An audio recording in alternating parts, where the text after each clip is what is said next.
Thank you. Your words are all too kind. Unfortunately, I cannot accept any gifts.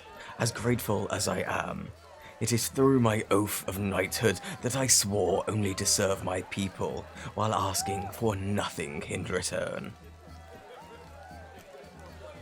But please, feel free to send them to the children of St. Estelle's orphanage on my behalf. Allow them a chance to smile on their birthdays. Truly, my happiness comes from bringing peace to the kingdom that has given me a home all my life, while blessing me with the honor of serving our royal family, just as my forefathers did before me. The elders of my family shared stories of the beast that had terrorized the lands for generations. Yet it is through their efforts and great wisdom that granted me the skills and knowledge to put an end to its reign of terror once and for all. And now we, our children, and our children's children may rest, well knowing that we have one less threat to our kingdom's safety. May we all rest easy for many generations to come. Oh, has the king requested that you stand in his place for the occasion? I see. Well, I am quite humbled to receive a Medal of Honor from the esteemed Knight Captain of the Royal Guard themselves. I wouldn't have it any other way, my dear friend.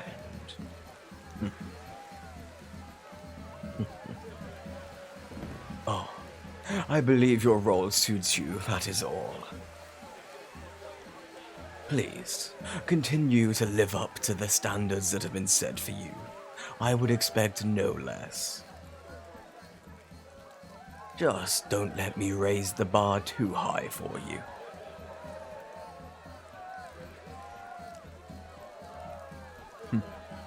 I'm just afraid that there aren't enough century-old beasts out there wreaking havoc outside the city walls to the point that there's public outcry. Sooner or later, there won't be any tales left to scare children away from sneaking out to play in the forest at night. But maybe it's for the best.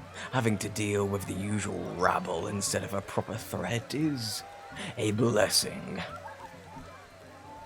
Let's hope they allow us some respite for tonight's banquet. We could all use a reassurance that we're allowed to drown ourselves in wine in peace. Not enough to make fools of ourselves in front of nobility, of course.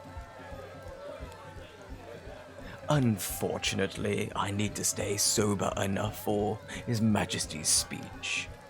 Can't miss my cue.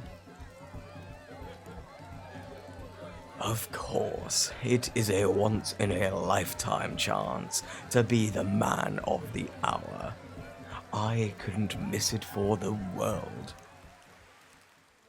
Good evening, my liege. I hope I am not interrupting any moment of reprieve from the festivities. I was just coming by to ask if you were enjoying yourself. I worry when guests are overlooked and left to participate alone. Not too lively in here for your taste, is it?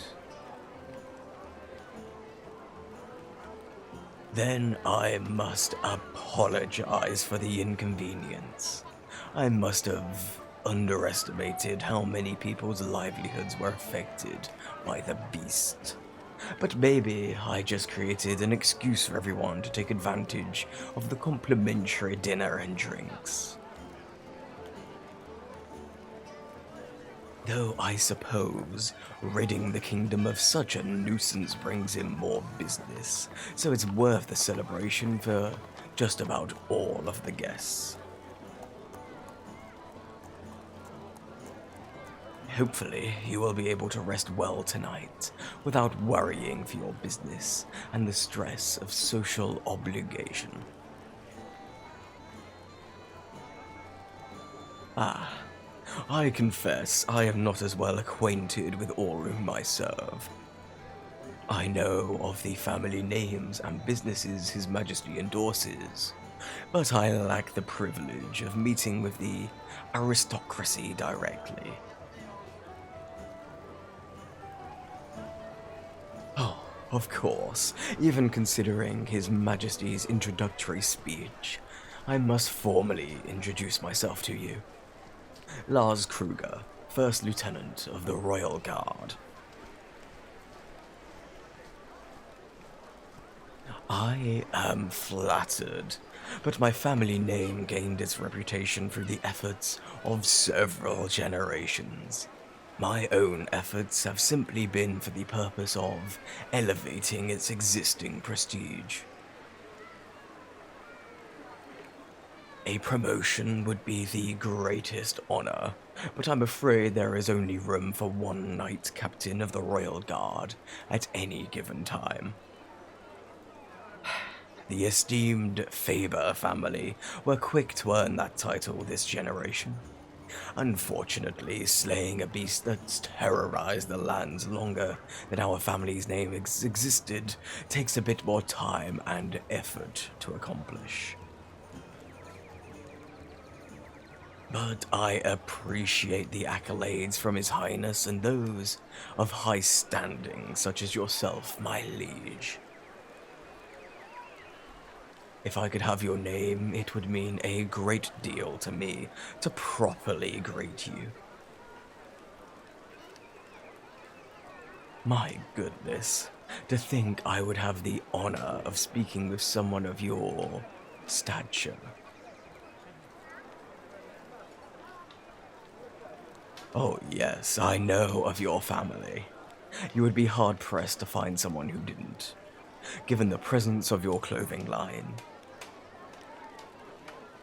His Highness and his extended family could not be seen wearing any other brand. And that is what truly sets your work apart from the rest. Another family with enough in their coffers would hire any old seamstress off the street to provide a less valuable product for a higher price.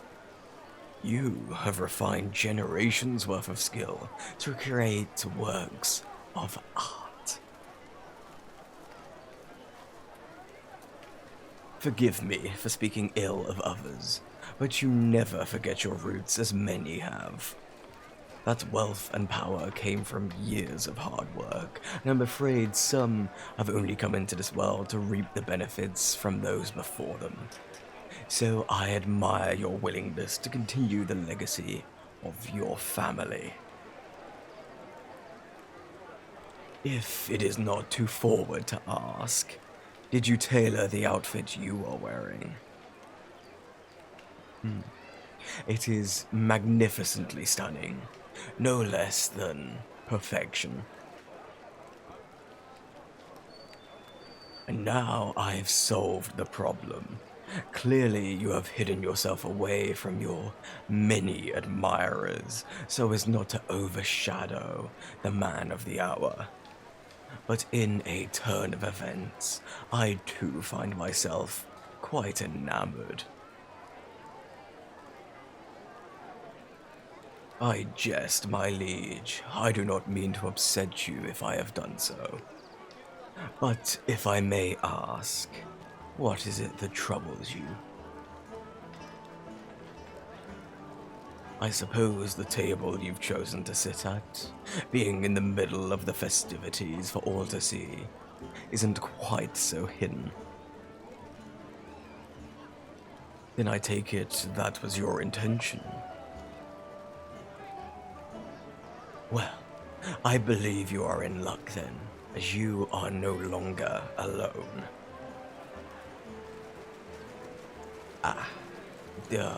Did you have someone particular in mind?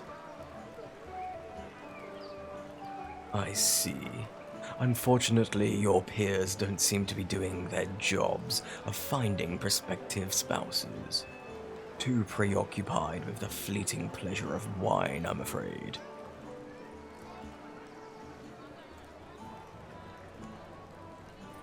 But do not think it speaks ill of you.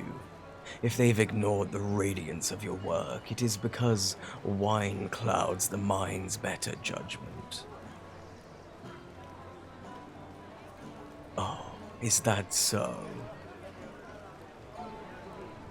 I'm sorry, I'm just unsure of whether you want me to agree with you or not. I would prefer to refrain from partaking in such disrespect to you or your appearance, my liege.